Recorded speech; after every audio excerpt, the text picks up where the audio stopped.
You're completely out of line. My sister is drowning in debt and you're buying furniture. My husband yelled before he started slashing the new sofa with a knife. My sister-in-law stood right there giggling. I watched the whole circus in silence. And then I spoke just one sentence that turned both their faces green. Nia Vance ran her fingertips across the tablet screen, admiring the image one more time. The sofa was perfect. A deep emerald green sectional upholstered in soft, lush velvet. It looked like it was made for her living room. $4,500. It was a sum she had been saving for almost 2 years, setting aside money from every project, denying herself a vacation and new clothes. But it was worth it. This sofa wasn't just furniture. It was a symbol. It was a symbol that her apartment, her little fortress in a new development in Atlanta, Georgia, would finally look exactly as she had pictured it in her dreams. She had bought the apartment herself, 3 years before she ever met Devin Thurman. She had pulled her premarital savings with a first-time home buyer grant and locked herself into a 15-year mortgage. Now, at 32, she was almost there. The bedroom and kitchen renovations were done, and the living room was the last remnant of her old life with faded wallpaper and temporary hand-me-down pieces. The new sofa was meant to be the heart of the new space, a place where she and Devin would watch movies, drink wine, and plan their future. Devin Nia sighed. Lately, thoughts of him brought not only warmth, but a slight unsettling worry. They had been married for 3 years, and at first everything felt like a fairy tale. He was charming, attentive, and showered her with flowers and compliments. Working as a sales manager at a car dealership, he earned a decent, though inconsistent income entirely dependent on commissions. With her stable, predictable income as a freelance graphic designer, they had agreed that she would cover the mortgage and the bulk of the renovation costs while he would handle utilities, groceries, and daily expenses. This arrangement suited them both. The problem started when Kesha, Devin's younger sister, became a constant fixture in their lives. Kesha was a 28-year-old always in creative pursuit, which meant she didn't work, scraping by on odd jobs and constantly complaining about her circumstances. Devin adored her with a blind, all-forgiving love. She's sensitive, a true artist. This world is tough on people like her. He would say moments before sending his sister money for yet another genius business idea that inevitably tanked after a month. Nia tried to stay out of it. It was his sister and his money, but she grew uneasy watching how easily Kesha manipulated her brother and how readily he caved. That evening, when Devin got home from work, Nia decided to share her good news.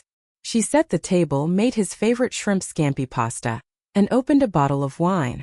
"I have news," she said, smiling as they sat down to dinner. "I finally saved up for our sectional. I'm placing the order tomorrow." Devin looked up at her, but there was no spark of excitement in his eyes. He seemed strangely tense. "The sectional," he repeated. "Yes. Can you imagine how gorgeous it's going to look?" "Right." He looked away and picked at his pasta with a fork. "Maybe we shouldn't rush it." "What do you mean?" Nia was confused. "We've been waiting for this for so long." "Yeah, but things are kind of unstable right now. You never know. Maybe we should let the money sit for a while." His words sounded so hollow that Nia's stomach dropped. She recognized that tone. It was the one he used when he was trying to hide something difficult. "Devin, did something happen? Are things bad at work?" "Nah, everything's fine." He waved a hand dismissively. It's just his phone rang and Kesha's name flashed on the screen. Devin shot Nia a quick guilty glance, grabbed the phone and stepped onto the small patio. Nia stayed at the table, listening to the muffled fragments of his conversation. "Yeah, I told her. She hasn't agreed yet." "'Kay, I'm trying. I know it's urgent, but you know how she is." He came back 10 minutes later, his face grim. He sat down and silently finished his pasta. "What did Kesha want?" Nia asked, keeping her voice even. "Oh, financial issues. What else?"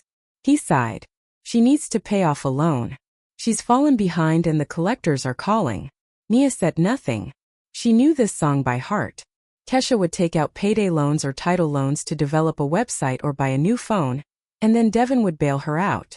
"Devin, I hope you're not planning on giving her your money again. Your sales weren't great this month." He met her gaze, his expression heavy. "Nia, she's my sister. I can't leave her hanging. But you can't keep fixing her problems either. She's a grown woman. You don't understand. He raised his voice. You don't have a sibling. You don't know what it's like. Nia felt a chill run through her. This wasn't just a discussion about money. It was something much bigger. She felt a wall rising between them. Nia, he said, softening his tone and taking her hand. This is serious. She needs $15,000 by the end of the week. I don't have that kind of cash right now. He stopped talking and Nia knew exactly where he was going. She slowly withdrew her hand.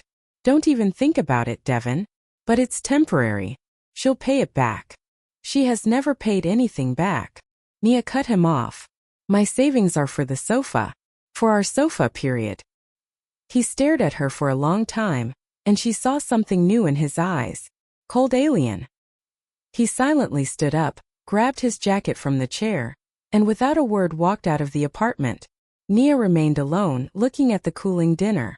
The emerald sofa on the tablet screen no longer felt like a symbol of happiness. Now it symbolized a split. For 3 days, Devin barely spoke to Nia. He came home late, ate dinner in silence, and buried himself in his phone or the TV. He answered all her attempts to start a conversation with monosyllables, never looking up.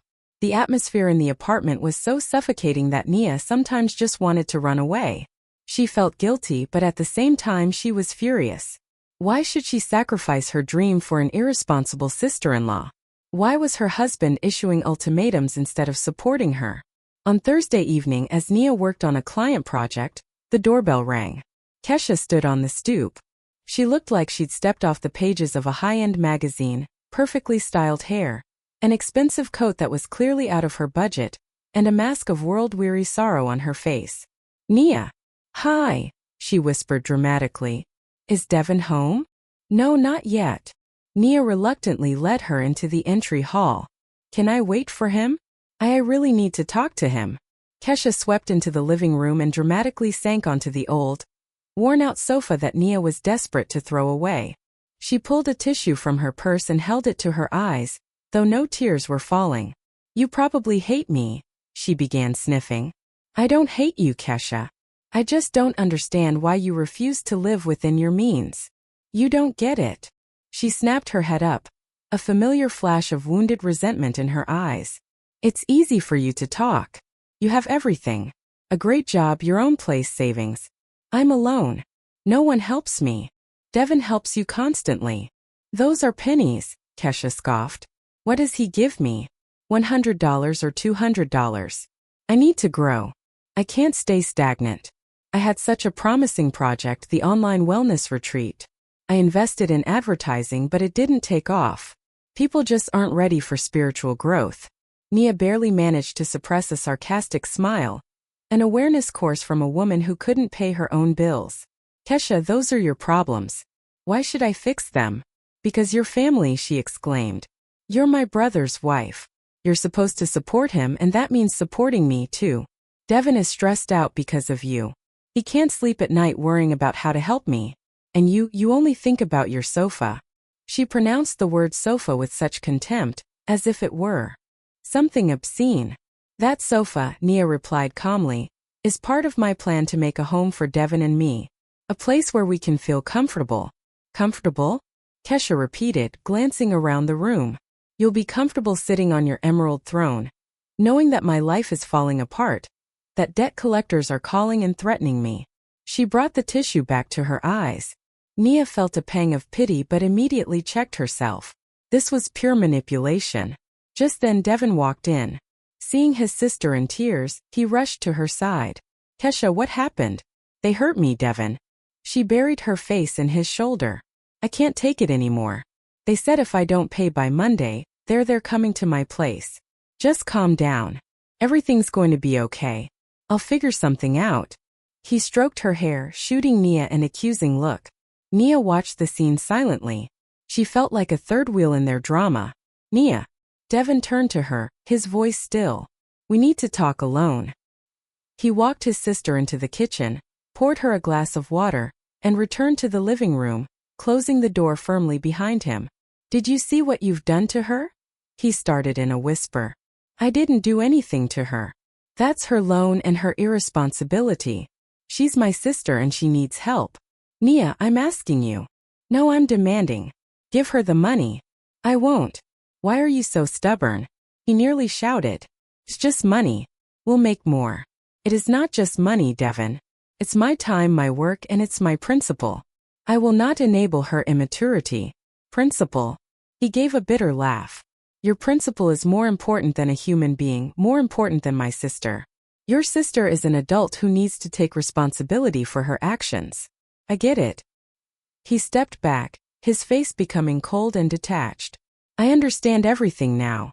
Family is just an empty word to you. He turned and went back into the kitchen to his sister. Nia could hear him comforting her, promising to fix everything. Half an hour later, they left together without saying goodbye. Nia stood alone in the empty apartment. Devin's words, "Family is just an empty word to you," echoed painfully in her heart. Was that true? She loved him and she wanted to create a comfortable home with him. But why did her love have to be measured by her willingness to give everything she cherished to his sister? On Saturday, Nia drove to the furniture store just as she had planned. She refused to back down. The sales consultant, a young guy in stylish glasses, enthusiastically showed her fabric samples. Velvet and emerald moss, he said, handing her a soft swatch. A very popular color this season. Nia ran her hand over the fabric. It was exactly as she had imagined. I'll take it, she said firmly. Draw up the order. She paid with her card. $4,500. Her money, her dream. Delivery was scheduled for the following Saturday. Leaving the store, she felt not so much joy as relief. She had made her choice. Devin came home that evening. He didn't ask where she had been. He didn't say anything at all, just walked into the bedroom and went to sleep. Nia understood this was war. A silent cold war with the sofa as the front line. She didn't know who would win, but she was not retreating. The next week was one of icy silence. Devin pointedly ignored Nia. They lived in the same apartment like strangers who occasionally ran into each other in the kitchen.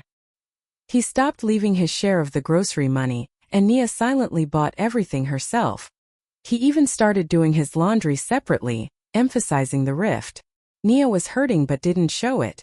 She buried herself in work, took on several urgent projects, and rarely left her small home office. Work saved her from heavy thoughts. Kesha didn't reappear, but her presence was felt invisibly.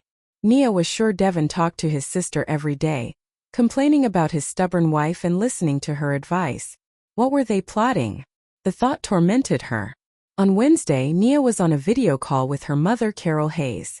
Carol, a school administrator who lived in a neighboring state, was a wise and tactful woman. Nia decided to share her worries, though she omitted the sharpest details. And he thinks I should have just handed over my savings. Nia concluded her story. Carol listened attentively, her face serious on the laptop screen. Sweetie, you did the right thing.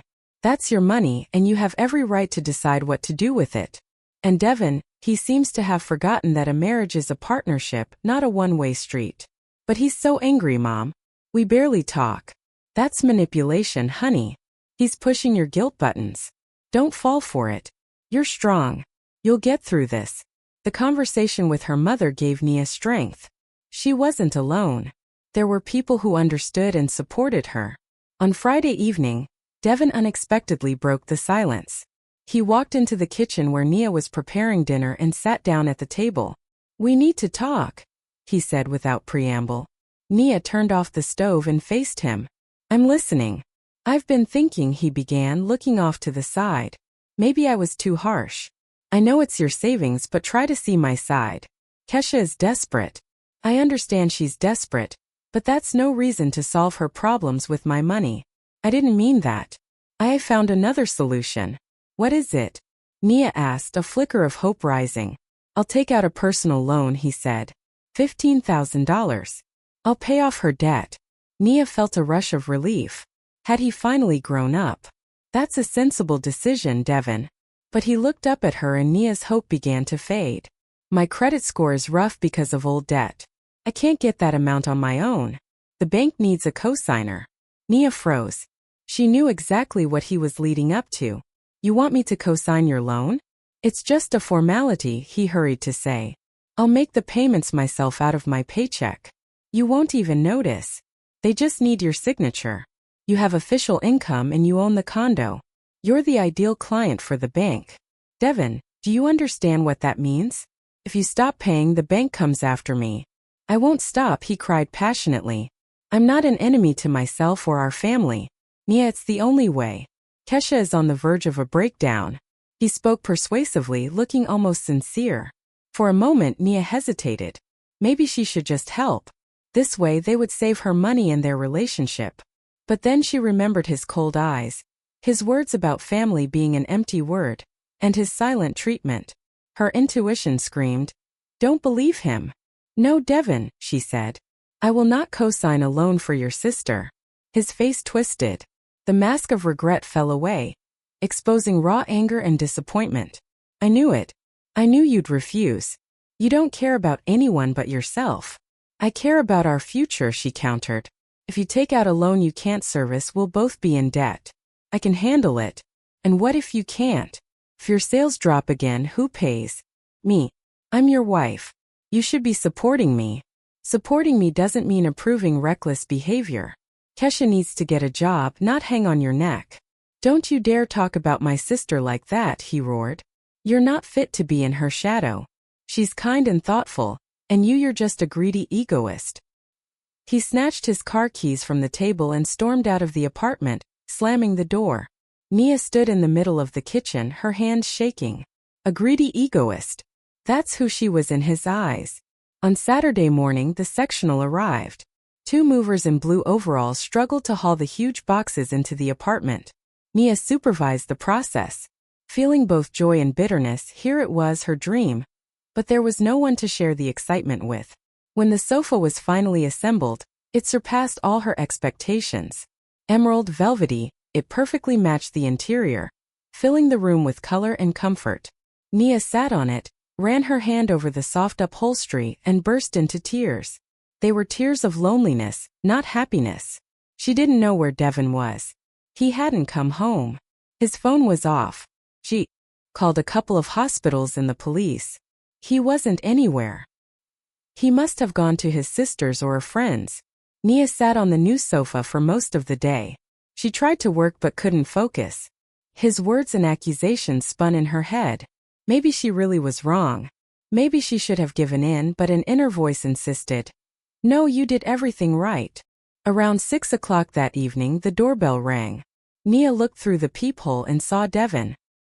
He wasn't alone. Kesha was standing next to him. Her face looked tear-stained, but a malicious spark glittered in her eyes. Nia opened the door. "What do you want?" she asked coldly. "We came to talk," Devin said, walking in. His gaze fell on the new sofa and his face hardened. Kesha gasped when she saw it too. "So that's what you spent the money on?" Kesha hissed. "My brother hasn't slept for nights trying to figure out how to save me. And you? You bought furniture." Nia watched them in silence. She knew a storm was coming and she was ready for it. Devin slowly circled the sofa like a predator inspecting its prey. He ran his hand over the emerald upholstery and his face showed a mixture of rage and contempt. "Pretty," he groaned out. "Very pretty. I didn't sleep at all last night. I was trying to find money to help my sister out of trouble. And you've already decided everything. Built a cozy little nest for yourself. This is your home too," Nia answered calmly. "And I bought this sofa for us." "For us," he sneered. "Don't lie to yourself. You bought it for you. To show who's boss, to shove it in my face that this is your apartment and your money." Kesha immediately chimed in. "Of course, for herself. She doesn't care about our family. She's always been like this, only thinking about her career, her plans. And you, Devin, were just a convenient accessory for her." Nia looked at her sister-in-law. The mask of suffering was gone, replaced by blatant malice. "Kesha, I will not let you talk to me like that in my home." "Your home?" Kesha shrieked. "This is my brother's home. He lives here. He pours his heart and money into it. He pays half the utilities," Nia corrected. "And I bought this apartment with my money before we were married." "You actually keep track of who paid what?" Kesha sputtered in outrage. A real wife would never do that. She'd give up everything for her husband, for his family. "Enough," Devin barked, and both women flinched. He turned to Nia, his eyes blazing. I won't tolerate this. You made your choice. You chose a thing over a person. I chose myself, Devin. Nia shot back. I chose my right to my dream, my plan. I worked 4 years without a weekend to make this home comfortable. And the two of you want me to sign all that away to pay off your sister's latest reckless loan with a single stroke of a pen. It wasn't reckless, Kesha screamed. It was an investment in the future. What future, Kesha? Your life of leisure funded by others. Devin took a step toward Nia. His face was inches from hers. You apologize to my sister right now, he hissed. I will not apologize. I didn't do anything wrong. Apologize? No. He grabbed her shoulders and shook her hard. I said, apologize. You humiliated my sister. You're destroying our family. You're destroying this family, Devin, with your blind love for her and your disrespect for me. He shoved her away, making her stumble against the corner of the coffee table. That's it, he said, breathing heavily. I'm done. I thought you'd come to your senses, but you're impossible. He turned to his sister. Kesha, let's go. There's nothing for us here. Kesha smiled triumphantly at Nia and linking her arm through her brother's, headed for the door. You'll regret this. She flung over her shoulder. Devin won't forgive you. As the door slammed shut, Nia sank onto the new sofa. Her hands and legs were trembling. She had just seen her husband's true face. He was willing to use physical force to make her submit. He wasn't just supporting his sister. He was her weapon. Nia spent the entire evening in deep thought. What next? Divorce. The thought terrified her. 3 years of marriage, shared memories, habits. Could she really just wipe it all away? But living like this in constant fear, waiting for his next outburst, feeling like a stranger in her own home was impossible. She called Tanya Fields, her best friend, who worked as an attorney and always offered sound, if sharp advice. Tanya, hey, can you talk? Always for you, girl. Her friend's cheerful voice replied. What's wrong? I can hear it in your voice. Something heavy. Holding back tears, Nia recounted the latest events. The demand for money, the fight, the sofa scene, and how Devin had grabbed her shoulders. Tanya was silent until Nia finished. Then she said very seriously, Nia, it's over. You know that, right? I don't know. He laid hands on you. Today he shoved you. Tomorrow he hits you. It's classic behavior. Run. Get away from him. But we're family. He destroyed that family when he chose his sister over you. Nia, listen to me. You're smart, beautiful, and independent. You have your own place, your own business. Why do you need this mama's boy who can't detach from his leech of a sister? I loved him. You loved him. Past tense. Now you're afraid of him. Is that love? I don't know. What should I do? She asked. First, gather every document, the condo deed, your bank statements, and hide them somewhere safe. Second, don't be alone with him. If he comes back, go to your mom's or mine. Third, file for divorce. The sooner the better. What about the property? We have the car together. You'll split the car. That's not the problem. The main thing is you need to save yourself. After the call with Tanya, Nia felt slightly better. She had a plan. Devin didn't return for 2 days. Nia used the time wisely. She collected all the important documents, the condo deed, bank statements, the sofa purchase agreement, and drove them to her mother, Carol Hayes, for safekeeping. Carol Hayes greeted her daughter with worry in her eyes. Mom, I think I'm filing for divorce. Her mother hugged her. I've been waiting for this baby girl. He's not your person. On Monday morning, as Nia was getting ready for work, Devin returned. He looked rough and miserable. Nia, he said, hesitating to enter the room. I'm sorry. I was wrong. I lost my temper. You laid a hand on me, Devin. I didn't mean to. I was stressed out. Kesha was crying so hard. So you decided to take your anger out on me. I'm sorry, he repeated. Let's forget everything. I'll talk to Kesha. I'll tell her to stay out of our business. I'll find the money myself. He looked so sincere that Nia's heart wavered. Maybe he really did realize everything. I don't know, Devin. I need time to think. Of course. Of course. He walked over and gently took her hands. Take all the time you need. I understand. I love you. That evening, he was the picture of attention. He made dinner, bought her favorite pastries. He talked about the future, about a vacation they would take, about finishing the renovations. Nia listened and almost believed him, but something inside prevented her from relaxing. One detail felt off in this image of perfect repentance, and soon she realized what it was. The week passed in deceptive calm. Devin acted like the perfect husband, bringing flowers, helping around the house, constantly giving compliments. He didn't mention his sister once, and Nia almost believed the crisis had passed. She even started scolding herself for being too suspicious. Maybe Tanya and her mom were wrong. Maybe she should give him a chance. She still hadn't retrieved her documents from her mother or led the consultation with the lawyer scheduled for the following week just in case. On Saturday morning, Devin woke up in a great mood. "Honey, let's have a party today," he suggested, bringing her coffee in bed. "Just a small celebration for our reconciliation. What are you thinking? Let's invite guests." "Your mom, my Kesha." Nia tensed up. "Kesha?" "Yeah." He smiled as innocently as possible. "We need to smooth things over, right? She's worried too. She called me and apologized for losing it. Said she was out of her mind because of the stress." The suggestion seemed logical. If they were going to stay together, they needed to resolve the conflict with family. "Fine." Nia cautiously agreed. "Let's invite them." The day was spent in pleasant busyness. They cleaned the apartment together, cooked. Devin was cheerful, joked around, and Nia felt her heart slowly thawing. The guests arrived around 7 in the evening. Carol Hayes was reserved and polite. Kesha was surprisingly quiet and humble.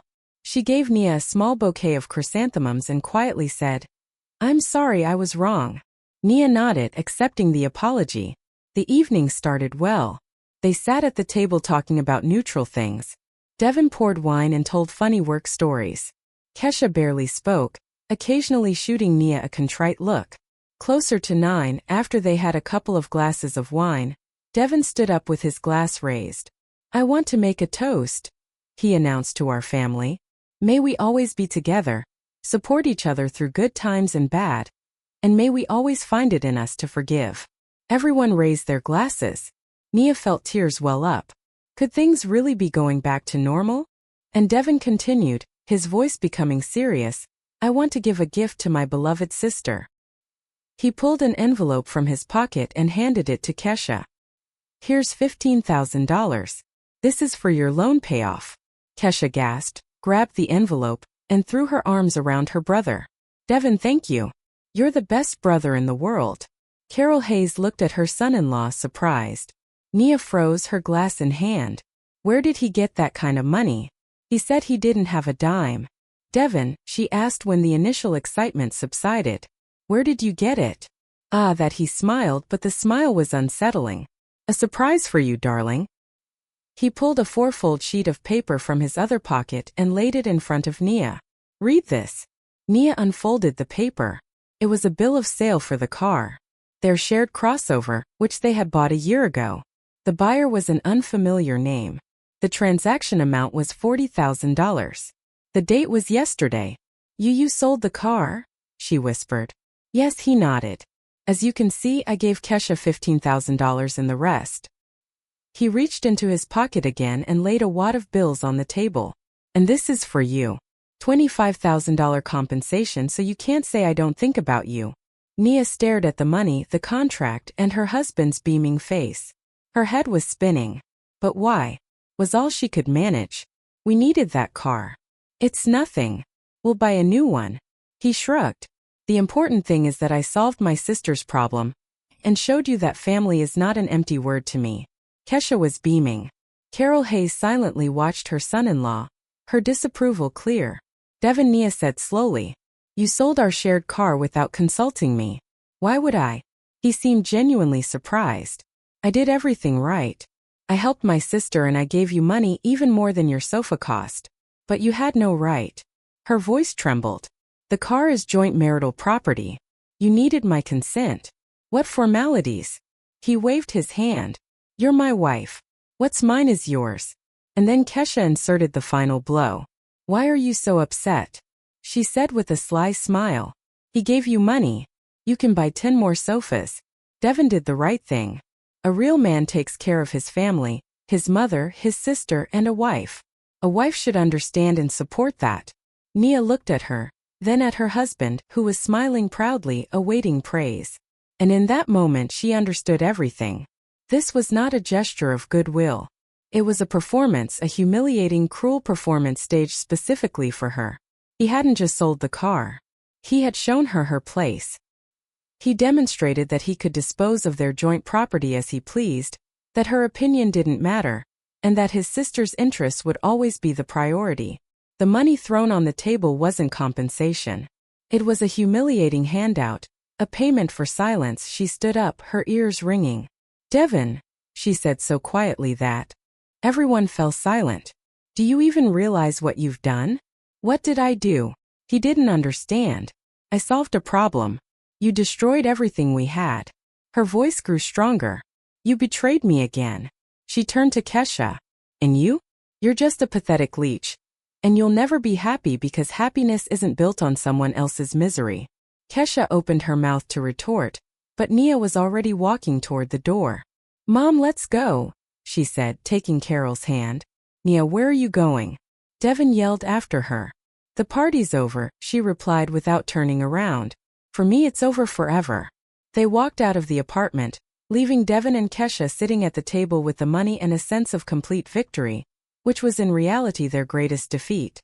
The evening Devon solved the problem by selling the car was the point of no return for Nia. She left with her mother, abandoning him and his sister to celebrate their tactical victory. She spent the night at her mother's, and the next day when she returned to her apartment for some clothes, she found that Devon was gone. He had sent a text. "I'm at Kesha's. I'll be back when you cool off and realize how wrong you were." Nia didn't reply.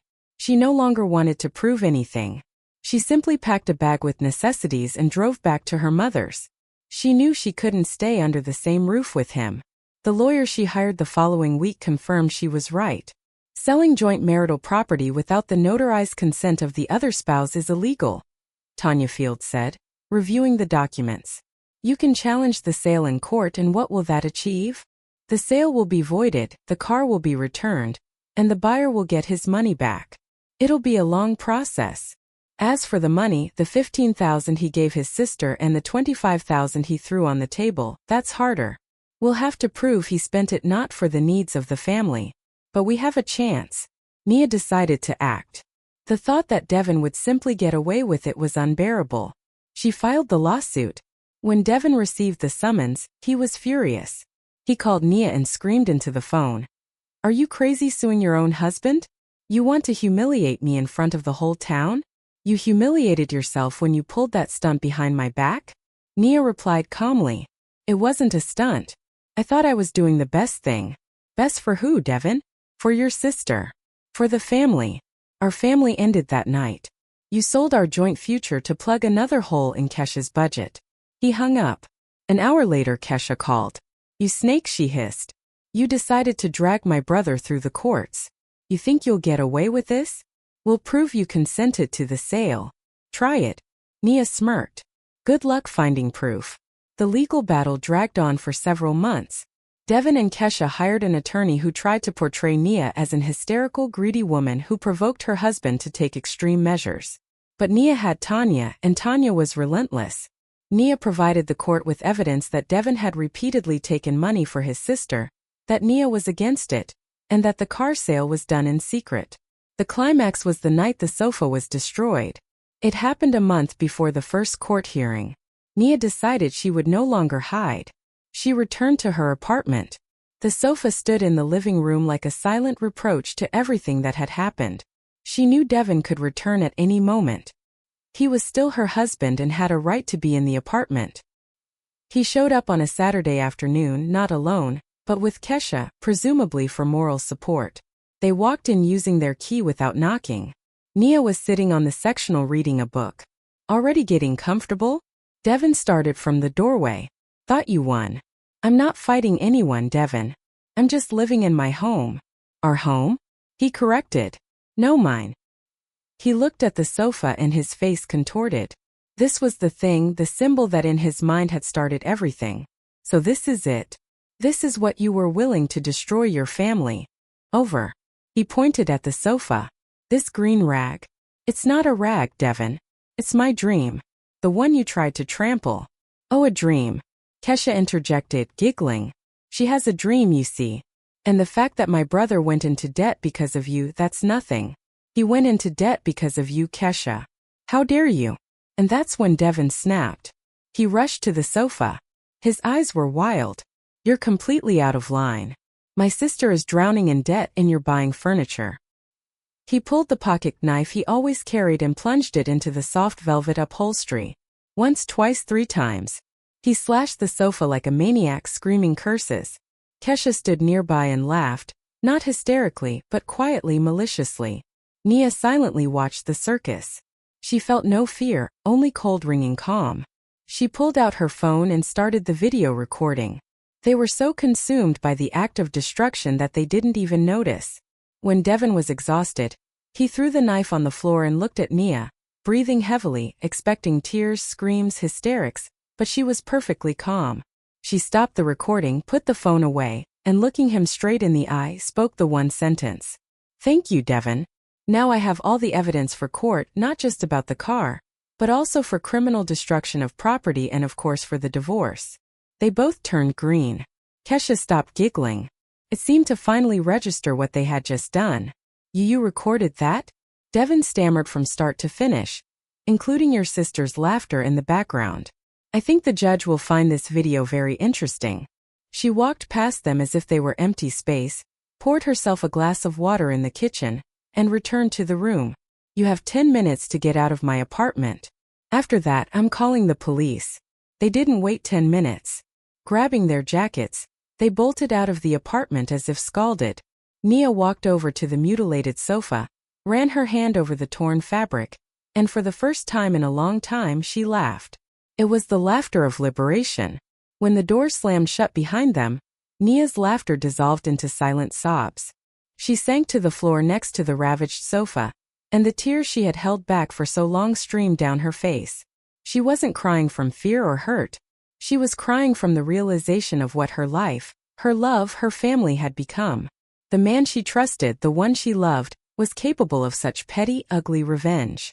She looked at the gashed upholstery, the stuffing spilling out, and saw in those wounds a reflection of her own soul. He didn't just ruin an object. He deliberately destroyed the symbol of their shared comfort, the future she had so carefully built, and his sister, standing nearby and giggling, was an accomplice to this ritualistic destruction. Nia sat on the floor, holding her knees and rocking back and forth. Images of their life together flashed through her mind. Their first date, their wedding, funny moments, quiet evenings. Had it all been a lie? Had he always been this selfish, this immature, this willing to do anything for his sister? Or had she made him this way with her love, her care, her willingness to compromise? Her phone vibrated in her pocket. It was her mother. Nia, sweetie, how are you? Nia couldn't speak. Only a choked sob escaped her throat. Honey, what happened? Her mother's voice grew anxious. Nia struggled for breath through her tears. He ruined the sofa with a knife. She told her everything, rambling and pausing to cry. Carol Hayes listened in silence, and Nia felt a rising icy calmness on the other end of the line. I'm coming right now, her mother said when Nia finished. Don't touch anything. Just sit and wait for me. An hour later, her mom was there. She walked into the apartment, looked at the destruction in the living room, and the tears stained Nia, and without saying a word, hugged her tightly. Nia buried her face in her shoulder like when she was a child, and sobbed again. All right, that's enough crying, Carol Hayes said, stroking her hair. Now we act. Did you call the police? No, I told them I would and they got scared and left. Good. We don't need the police right now. We need what's on your phone. Nia showed her the video. Her mother watched silently, her face growing sterner. Excellent, she said when the video ended. This is our key weapon. He just signed his own death warrant. Carol Hayes took charge. She brewed strong tea, made Nia drink it with honey, and then called Tanya. Tanya, honey, it's Carol. We need your help again. The situation is critical. Tanya arrived half an hour later. Seeing the sofa, she whistled. Seriously? Did he completely lose it? Seems so. Carol Hayes nodded. But he made a mistake. He left evidence. The three women sat in the kitchen and developed a plan. Tanya, the lawyer, was in her element. Okay, the video is a 100% slam dunk. Tomorrow we make several copies and notarize them. This will be our main leverage in the property division case. He won't be able to claim anything beyond his share of the car. And even that can be reduced to account for emotional damages and property destruction. And the divorce? Nia asked. The divorce will be fast now. With this evidence, he'll be declared the guilty party. Carol Hayes added. And tomorrow first thing we're changing the locks. He is not to enter here again. But he's listed on the address. That's just temporary residency. Once you file for divorce, you can have him legally removed as a former family member. For now, just don't let him in. He has no right to break in. Nia listened, and the panic slowly receded. She wasn't alone. She had two strong women who knew what to do. What if he comes back with his sister? She asked. Then you don't open the door, Tanya said. And you call me and the police immediately. After seeing that video, they'll calm him down quickly. They stayed up late. Carol and Tanya helped Nia clean up the living room a bit. They covered the mutilated sofa with an old blanket so she wouldn't have to look at it. When her friend and mother left, Nia was alone. But it was a different kind of loneliness now. Not despairing and miserable, but quiet and deliberate. She realized her marriage was dead. It hadn't died today. It had been dying slowly every time she gave in. Every time she kept quiet, every time he chose someone else over her. And today was just the loud, ugly but final funeral. She lay down in her bed, and for the first time in a long time she wasn't scared. Yes, there would be court dates, property division, unpleasant conversations, but this was the road to freedom. To a life where no one would scream at her, slash her dreams with a knife, or make her feel guilty just for existing. She woke up in the morning with a clear head. The first thing she did was call a locksmith. 2 hours later, her apartment had new secure locks. Then, she went to the notary and had the video recorded. After that, she went to Tanya's office to sign the divorce petition. As she drove home, Devin called Nia. His voice was uncertain, almost pleading. I was out of line yesterday. Can we meet? Talk? There's nothing to talk about, Devin. I filed for divorce. Silence hung on the line. What? You filed that fast? What was I waiting for? You gave me a clear demonstration yesterday, but it was just a fight over a sofa. No, Devin, it wasn't about the sofa. It was about your total disrespect for me and the sofa. It was just the last straw. Nia, don't do anything foolish. We can fix this. No, we can't. Goodbye, Devin. She hung up and blocked his number. Then she blocked Kesha's number. She cut them out of her life decisively and irrevocably. That evening she sat in the living room, the old sofa covered with a blanket, thinking that soon a new one would stand there, even better than before, and she would sit on it alone or with someone else, a person who would respect her dreams, not slice them apart with a knife. And that thought brought her hope, not fear. The realization that there was no turning back brought Nia a strange, almost forgotten feeling of lightness. It was as if an invisible but heavy burden, the weight of expectations, compromises, suppressed resentment, and unspoken grievances had lifted from her shoulders after 3 years of marriage. She breathed deeply, and even the air in her own apartment felt different, fresh and clean. Nia dedicated the next few days to herself. She took a short leave from work, citing family matters. She spent time walking around Atlanta, strolling along the Riverwalk, and sipping hot chocolate in small coffee shops. She was rediscovering her city and herself. She suddenly realized how much she had missed the possibility of just being without conforming to anyone else. Carol Hayes called every day, not with questions, but with simple motherly support. How are you, honey? I'm okay, Mom. That's good. If you need anything at all, call me right away. Tanya was also in touch, keeping her updated on the legal side. He got your lawsuit and they say he was in shock. He thought you were joking, her friend reported. Now he's scrambling to find a lawyer and he tried to withdraw money from your joint savings account, the one you had for vacation and in nothing. I managed to put a freeze on it, so now all transactions have to go through the court. Nia smiled faintly. Devin hadn't changed even after everything that happened. His first thought was to grab the money. One day while walking downtown, Nia wandered into an art gallery. She wasn't a connoisseur, but she wanted to see something new. The room was filled with the work of a contemporary artist, bright, abstract, and full of energy. Nia walked from canvas to canvas, and one painting captivated her. It showed intertwined lines, dark and jagged and bright and luminous. And through all the chaos, a single golden ray broke through. The painting was called Breakthrough. Nia stood in front of it for 20 minutes. She saw her own life in those lines and the golden ray. Hope. She suddenly knew she had to buy it. Cost a good amount, $600. But Nia didn't hesitate. She walked up to the administrator and completed the purchase. When the painting was delivered, she hung it in the living room right where their wedding photo used to be. Devin would not have approved. He thought modern art was nonsense and couldn't understand paying money for it. But Devin was no longer in her life. That evening Kesha called her. Nia didn't immediately recognize who it was. Her number had long been blocked, but her sister-in-law was calling from a new one. Nia, it's me, Kesha. What do you want? Nia asked coldly. I wanted to talk. We have nothing to talk about. Please, she sounded tearful. Devin, he's totally off the rails. He's drinking, skipping work. He says you ruined his life. Nia was silent. She felt neither satisfaction nor pity, just emptiness. He says he's going to sue you for half the condo. Kesha continued. The condo was bought before the marriage.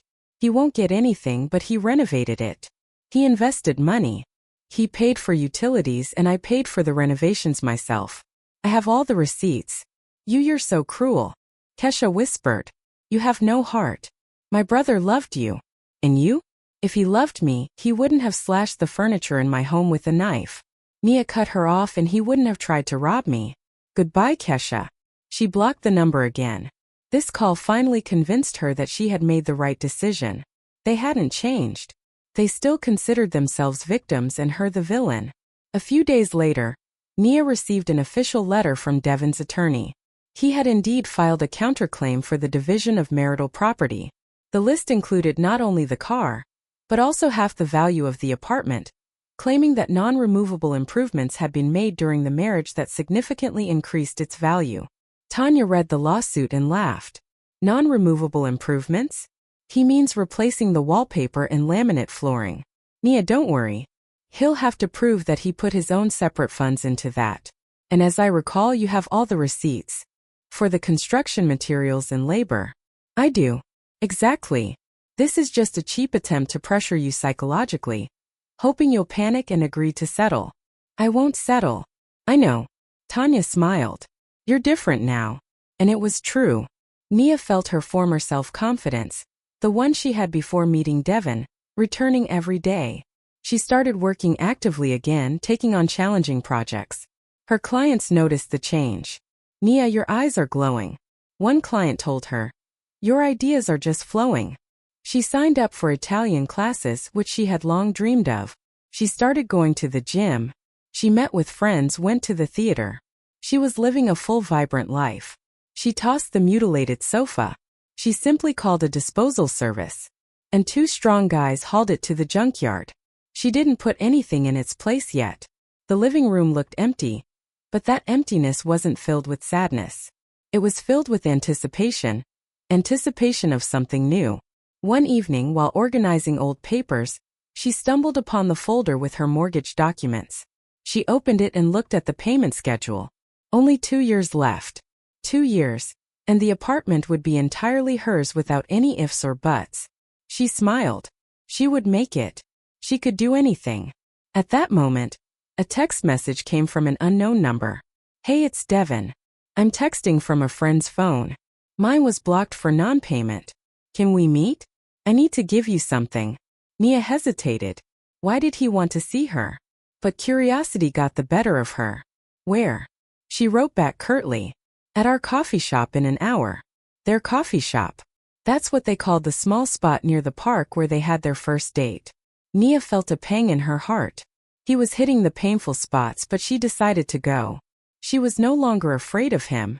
The coffee shop greeted Nia with the smell of espresso and quiet jazz music. Nothing had changed since their last visit. The same checkered tablecloths, the same photos of old Atlanta on the walls. Devin was already sitting at their favorite window table. He looked awful, haggard with dark circles under his eyes, dressed carelessly. A cold cappuccino sat in front of him. "Hi," he said when she approached. "Hi." Nia sat opposite him. "What did you want to give me?" He reached into the inner pocket of his worn jacket and pulled out a keyring. "These are the keys to your apartment. I made a copy when we first got married just in case." He placed the keys on the table. Nia looked at them. Another deception. Another secret. "Thanks," she said coldly. "You could have just thrown them away. I changed the locks anyway." He flinched but said nothing. "Nia," he began after a pause. "I wanted to talk about the lawsuit. Talk to your lawyer or mine." "No, I want to talk to you." "Nia, please drop the lawsuit." "Why? I don't have money for lawyers. I don't have any money at all. I was fired from the dealership." "Why?" "Rumors spread. Someone we both know told my boss about the sofa. The manager called me in and said he didn't need employees with that kind of reputation." Nia was silent. She felt no satisfaction, only a sense of exhaustion. "And Kesha, is she helping you?" "Kesha?" He gave a bitter laugh. "As soon as I ran out of money, she lost interest. She found a new sugar daddy, some businessman. She says I'm a loser, and it's all my fault." "She's right," Nia said softly. He looked up at her, his eyes pleading. "Nia, I get it now. I was an idiot, blind, deaf, idiotic. I only listened to her. I only thought about her. I ruined everything with my own hands." "Yes. Yes, you did. But we can try to fix things. I'll find a job. I'll change. I'll never stop, Devin." Nia interrupted him. "Don't humiliate yourself. Nothing can be fixed. There's too much lying, too much pain. But I love you." Nia looked him straight in the eyes. "You don't know what love is, Devin. Love is respect, trust, care. What you felt for me was just habit, and what you have for your sister is a sick dependence." He was silent, head bowed. "What are you going to do?" Nia asked. "I don't know. Maybe I'll go back to my parents' place upstate. Maybe I can find some work there." "That's a good plan. A fresh start will do you good." She stood up. "I have to go." "Nia, wait." He grabbed her hand. "What about the lawsuit? Will you drop it?" "No." "Why not?" "I have nothing." "What will you take from me?" "It's not about the money, Devin. It's about justice. You have to take responsibility for your actions." She gently pulled her hand free. "Goodbye. And try to grow up." She walked out of the coffee shop without looking back. A fine rain was falling, but Nia barely noticed. This conversation had set everything in its place. She felt neither love nor hatred for him, only a slight sadness and pity. The court hearing took place a month later. Devin came alone without a lawyer. He looked lost. When the judge gave Nia the floor, she was calm and confident. She told everything exactly as it happened without excessive emotion. Then Tanya presented the evidence, the notarized video, the receipts for the renovation, the bank statements. When the video of Devin slicing the sofa was played, silence fell over the courtroom. Devin sat with his head bowed. The judge, a stern older woman, looked at him over her glasses for a long time. "Defendant, do you have anything to say in your defense?" I wasn't myself," Devin mumbled. "I didn't mean to." "You didn't mean to?" The judge countered. "The video clearly shows your actions were purposeful and deliberate. And your sister, who stands beside you and laughs, was she also not herself?" Devin had no answer. The court's decision was predictable. The marriage was dissolved. Devin's counterclaim for division of the apartment was denied. The court voided the car sale and ordered Devin to return the buyer's money, and the buyer to return the car to joint marital ownership for subsequent division. Furthermore, the court ordered Devin to pay Nia $2,000 in compensation for material and emotional damages. After the session, Devin approached Nia. "Well, satisfied?" he asked with a bitter smirk. "Did you crush me?" "I didn't crush anyone, Devin. I simply protected myself." "And what now? How am I supposed to live? I have no job, no money, no car." "Those are your problems. You created them yourself." He stood there for a moment longer and then walked away. Nia watched him go, thinking about the thin line between love and hatred and prosperity and complete ruin. A week later, an unfamiliar man called her. "Navins." "Hello. My name is Marcus Sterling. I'm the man who bought the car from your husband." "Hello. I received the court order. Frankly, I'm shocked. I had no idea the sale was illegal.